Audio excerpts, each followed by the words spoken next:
yeah. Let's go, Brooklyn. That's it. How y'all doing right now, ladies and gentlemen? Come on, come on, come on, come on.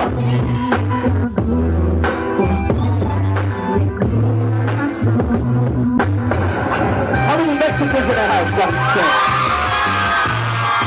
Oh, well, Latinos in the house. Everybody in the house. Make some motherfucking noise.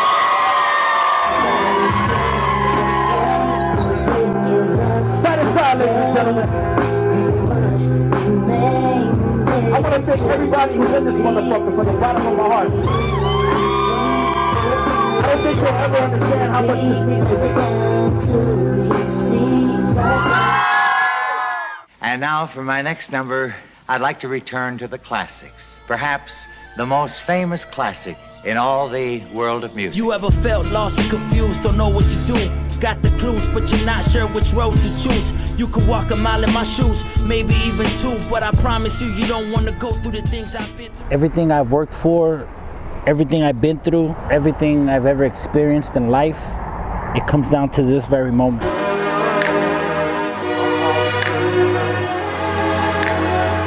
All day is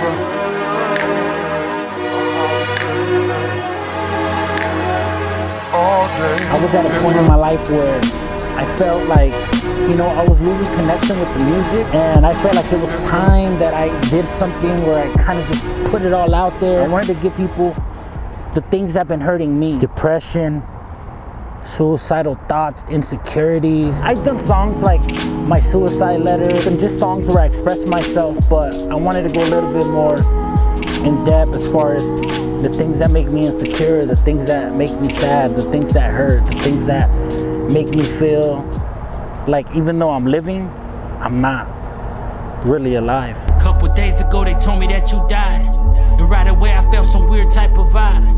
Broke my heart, but I couldn't seem to cry, cause I honestly felt like a fucking hypocrite inside. Cause you were a true friend, but I would let the years go by without picking up the phone just to see if you were fine. Every once in a while we talk, but I didn't get to say goodbye. I think the last time you reached out probably didn't reply. And don't get me wrong, I like telling people's stories. I like talking about the girl next door who went through something. I like talking about the little kid that was bullied and was going through like suicidal thoughts and emotions, and I put my heart into the music. I have this song called Suicide at My Mom's Party, and I wrote the song the day of my mom's birthday, which is crazy. And then we had a family gathering, had my girlfriend film me. We put it together as part of a music video, and it's pretty crazy to watch because it's like, even though you're in this place where everyone else is laughing and having a good time, but deep down, you know, you might be going through some shit and no one really realizes it, you know, because you're there having a good time. Today's her birthday and she looks so happy. Good food, family, cake and mariachi.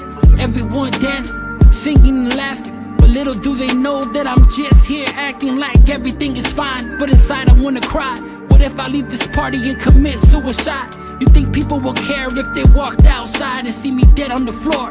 Would it walk right by? That song is really deep because that's how a lot of people feel. You smile, you're going out there having fun, but deep down you're dying. Another song that I like is Daisy. You ain't going anywhere. As he grabbed both her hands, then he kissed her on the neck as he unzipped his pants. Then he took her panties off and he raped her till she cried. And it was right there and then when the party Daisy died. It's one of these songs that I had to write for the ones that listen to me and that truly need help. They need some advice, they need something to kind of like help them get through their pain. If you go back into the history of what I've done musically, I came up in the hip hop era. I came up on the raw battle rap, you know, the aggressive, just trying to be better than the next MC. And that was my whole style with my group. I stay sharp like the teeth of a shark, tearing bodies apart. The lion's jaw can't feed on your heart. I'm lost in this motherfucking realm with the cycles. Got a knife like Michael to slice you, then snipe you with a sniper rifle. Russell's viper strike you if I dislike you. Crime addicts, Los Angeles County killers, going face to face with us. It's like chimps fighting gorillas. In 2013, I said, you know what? I'm gonna challenge myself to write something deep. I'm gonna express myself. It's not about battle rap. It's not about punchlines and metaphors. let me tell a story, let me open up to the world. And I did a song called Lifetime of Pain. Young teenager doing drugs with mad issues. You try to say no, but your inner self would convince you. This is for my bro and all rest in peace, man. I missed you. Spent your birthday at your graveside. I'll never forget you. Being that it was the first song that I ever wrote by myself that was like on something deep, I decided to call this album Lifetime of Pain. That was the origin of the I Suppose You Guys Know Now. I've been rapping since 1999. Took it more serious in high school. By the time I graduated high school, like in 2005, me and my group, Rhyme Addicts, we were trying to do everything possible to try to get a buzz. You know what I mean? We do our own shows. You know, I've been throwing shows for a long fucking time. We did the pre-sale tickets, you know, to open up for big name artists. We fucking did. There was weeks where we did 6 shows a week. Every day we're just doing shows. And it just, you know, it wasn't really effective, man. For 90% of the people that support me right now, my career probably started in 2013, which is when my music started spreading as a solo artist. I started building up a fan base. I started doing shows for, you know, the younger audience. I started touring. Oh shit, I got fans now. You know, I got a fan base. And let's go ahead and test the water. So I did a meet and greet and no one showed up. And I picked another city. I said it was just that city. You know, I got fans. You know, people like me now. People recognize me. I went to another city and no one showed up. And then I went to another city and like 2 people showed up.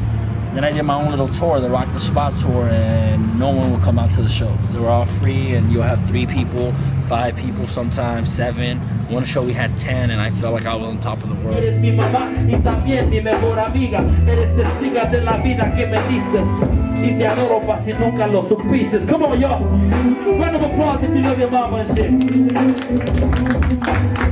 For years, I was always broke. Yeah. I was making money, but I was always broke, and that's because I was in a weird spot in my career.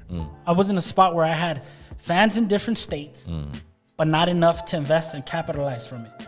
So what would happen is I'd save $40,000, spend $40,000 just to go to these states, Right. and meet the little bit of fans that support me, Right. but not make any money, like lose the money basically. Right. So Break even, right? Yeah. No, not break even, break zero. Like, Wow. like I'm dropping 40K and I'm not gonna see anything. I'm losing all the money. Wow. You get me? Because it was just meet and greets. Like I'm booking flights, hotels, traveling just to meet the 14 fans in Kansas City or the 14 fans in fucking certain state that are like, yo, I love your music. It was so new to me, like the fact that people love my music, that people were like, I'm a fan of your shit, that I was like, I gotta go show love to people in other states. That you have to take chances, and shit's never gonna be perfect. Right. You know, you can't sit there like, well, I know I could do a show and get 50 people, but I'm gonna grind to like, I know I could get 200, Right. and then I'll do it. Like, bro, just go for it. Now, there's people coming out to the shows. I mean, the fucking lines are turning the corner. And I've seen those lines before. I've seen them at other shows that I've thrown in the past. I've seen them my whole fucking life. But it's never been for one of my events. Like my face is on the flyer, you know? It's never been like that. I've had lines of 20, 30 people before, but for a line to go down the corner and curve and then people still coming in, and this is about an hour before the show even starts, like, it's fucking amazing, man.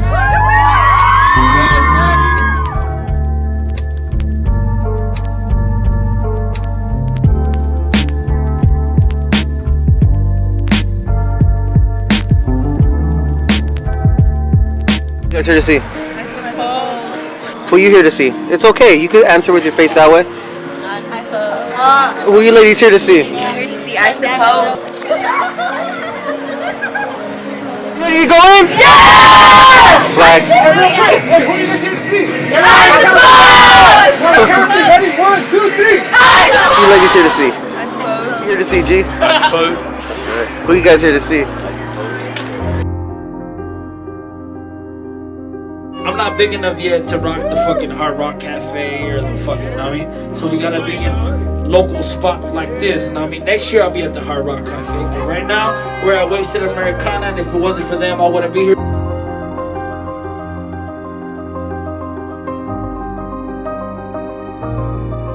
shout out to my homeboy, I Suppose. Rock the Spot tour, you already know.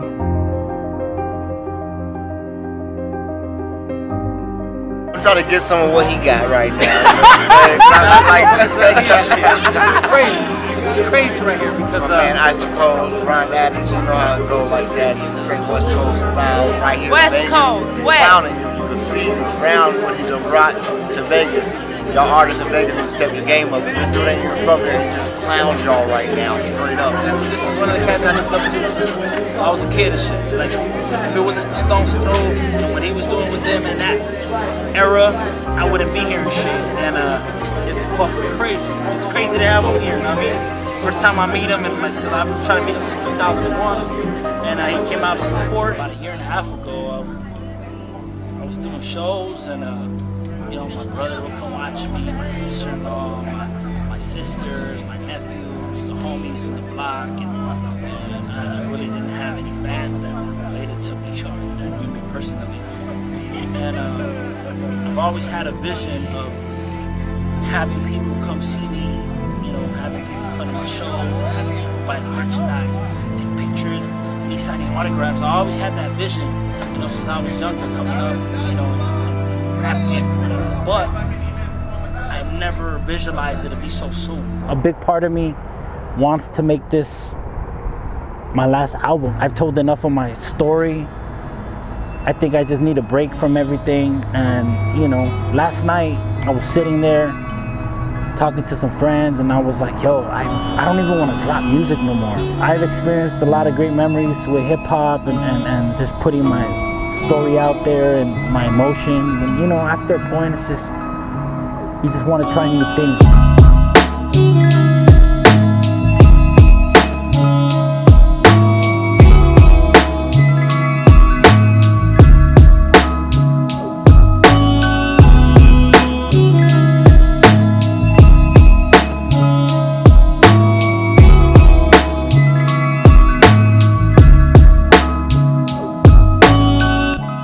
If you're watching this video, I want to say thank you. It means we connected somehow, whether you got this in a message, whether you came across it on YouTube. This is why we do it, to be heard, to be acknowledged, to exist in someone else's space. Yo, what up? I Suppose, right here in the 805. Meet and greet was a success.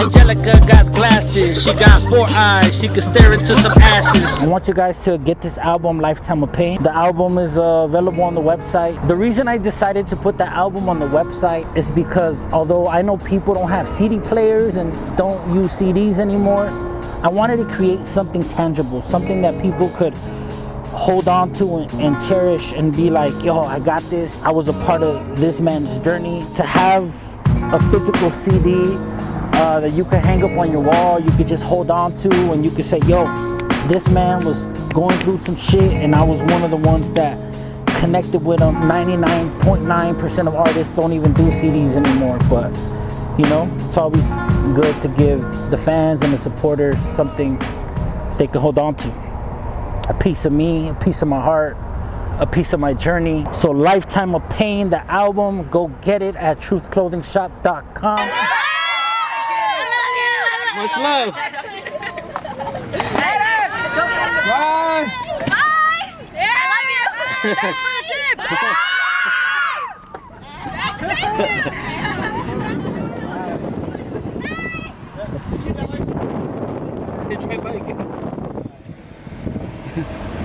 Damn, gang of fucking people showed up, bro.